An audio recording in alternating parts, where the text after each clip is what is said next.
Union Home Minister Amit Shahna Manipur gi irang gi matangda Hongdok Hongjin Touba wafam Meeyamda Chamamnahalle K.Meghachandra Center Laingakna maru oina Union Home Minister Amit Shahna Manipur gi irang asigi matangda statement kaya ama Hongdok Hongjin Tongduna Hongdok asina Meeyamda Chauna Samamnaba pukhale Manipur Meeyamna pamnariba irang loisinduna tangdu laitaba hanjin hanba haibasi Amit Shah ki bijanda leite haibasi mahaki statement sing aduna takle haina MPCC ki president K.Meghachandra na marasiratli ngasi BT Road laiba Congress Bawanda Hondokta Union Home Minister Amit Shahna interview amada pikiba statement adugi matangda pangthokkiba paugi mifam amada Manipur Pradesh Congress Committee MPCC ke president K.Meghachandra na wafam asi phongdokladuna hai Manipur da thokliba irang asiga mari lainana mamang sahigi me thadagi ngasi phawba chief minister amadi Union Minister Amit Shahna pikiba statement sing hongduna lakli Amit Shahna irang asi hanbada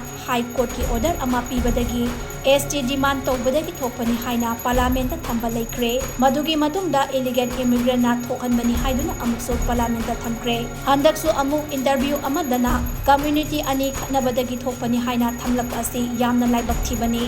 mahaki statement da ethnic conflict thokpani haibasi masa matomta Chamamnari Khalli Amadi Meeyamna irang asi karamba matamda loishingani waroishin karamna purakani amadi lairiba lainga asina irang asi loishinaba kari thabak paikhatkani haibasi mahaki vision da laitabadawna tawi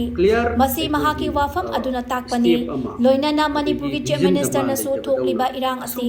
illegal immigrant thohanbani amuk haire adudagi amuk law and order collapse oibadagi amuk hai amadi intelligence ke lapses laibanani amuk hai self contradiction ama aikoina ui adagi amuk honorable chief minister na hairiba Manipur gi thoiba aikoi hojik lairiba aibothiba aikoi gi unprecedented aikoi gi violence turmoil violent situation se masi amuk Aikoigi Honorable Chief Minister Nasu Masaigi Masi illegal immigrants na Thohan Bani Amu Haire. Adikidi Amu Mahagna admit Tore Law and Order si collapsed over the Guinea Amu Hai. Aduna Aikoigi 2023 Tani.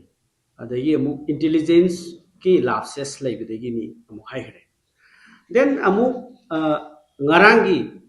अखोगी विजय दिवस ता महागना अमु हौजिक लैरिबा home department दा की मखादा लैरिबा home department की लैरिबा intelligence department सिना intelligence की लैरिबा home department की मखादा लैरिबा सिना थात्रा मंगा 15 month से अखोगी chief minister दा अखोगी होम की पोर्टफोलियो सु फाइल बसिदा 15 months से इंटेलिजेंस न रिपोर्ट पिरक्ति हाइबा अजुना मसिसु अखोगी अमुक होम डिपार्टमेंट सी मसिगी एडमिनिस्ट्रेशन सी टोटल फेलर लेबा इंटेलिजेंस डिपार्टमेंट की लैप्सेस लेबा हाइबसी अजुना अमुक अखोगी इलीगल इमिग्रेशन ना थोहन बनी अमुक Kanana responsibility pairi home kanana pairi adagi home portfolio si kanana chief minister na pairi bra paida bra haiba khangdaba dauna aduna masigi intelligence department ki report si thatra manga mangonda piraktre agency khrana ngasai gi ran na center the report pire who are that agencies kana no agency singso madu state ki agency ra center ki agency ra masi su khangdaba Aduna, Honorable Amit Shah's Home Minister's self-contradiction. He maki statement could be self-contradicted way. Honorable Chief Minister self-contradicted way, and also plus self-confusion. Masaji, masi ko ngauroba, adegi gyan litrabadona, tawbo statesman. Amatung arui padati, high wakam singsi, asum 2023 deki statement pijiba home minister na honorable chief minister na pijiba statement se tamna sum laithoraga aikhoigi haujikna at the end akhoigi masi ethnic conflict ni hairakpase ethnic class ni hairakpase masina maram oirakanda masi chief minister su adagi honorable amit akoigi home minister Amit Shah ani makse amu akoigi sigi contradicted oiro honorable union home minister ki statement ne adagi honorable chief minister ki statement ne ani makse amu contradiction tho self contradictory again amuk self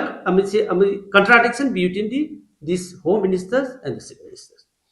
aduna hojiksi aikoi ethnic conflict haina lakpasida ethnic class haina lakpasida sida masi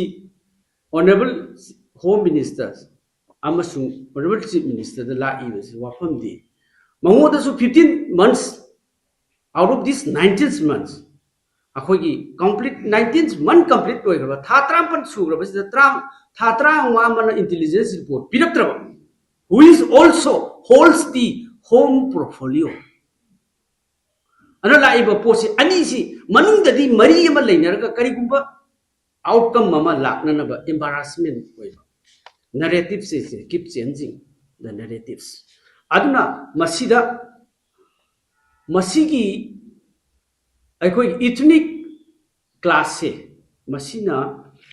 hairaiba wafamse aroibada home minister na ethnic class na laiba wafamse what the home minister is going to do in the future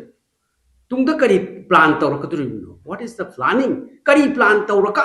masi manipur gi shanti si lahangadurino haibo wafamse masi aikoi gi yamna awang bathaki question nama lakpa aduna masi puramaksi aikoi leiriba manipur gi fifam yam sathiba mongda ware adagi mafam khudimakta leiba ngamdraba department khudimakta paralyzed tawraba adagi mipum khudingmaki akoigi hak leiraktraba mipum khudingmak wa ngangba ngamaktraba mipum khudingmak thabak tawbam khangaktraba mipum khudingmakki senmit loan loina mangjel aba larik tamba satra singthi adagi mahi asa leiraktraba adagi thabak phangbagi asa leiraktraba education sina aikoi samaj sida punamakse masi aikoigi matam gi imposition of aikoigi curfew adagi mayam sina uncertainty mayam ama tholakpasina aikoigi samaj sigi backbone oidiba education aikoigi phibam taraktraba adagi thabak pibagi wafam nahasingi thabak pibam laitraba mipum khudima criminalize tawra aikoigi society sida yamna chaos thoglaba asigumba administration anarchy honorable home minister amasung central government se masina aikoina masina taibadi manipur gi issue se serious oide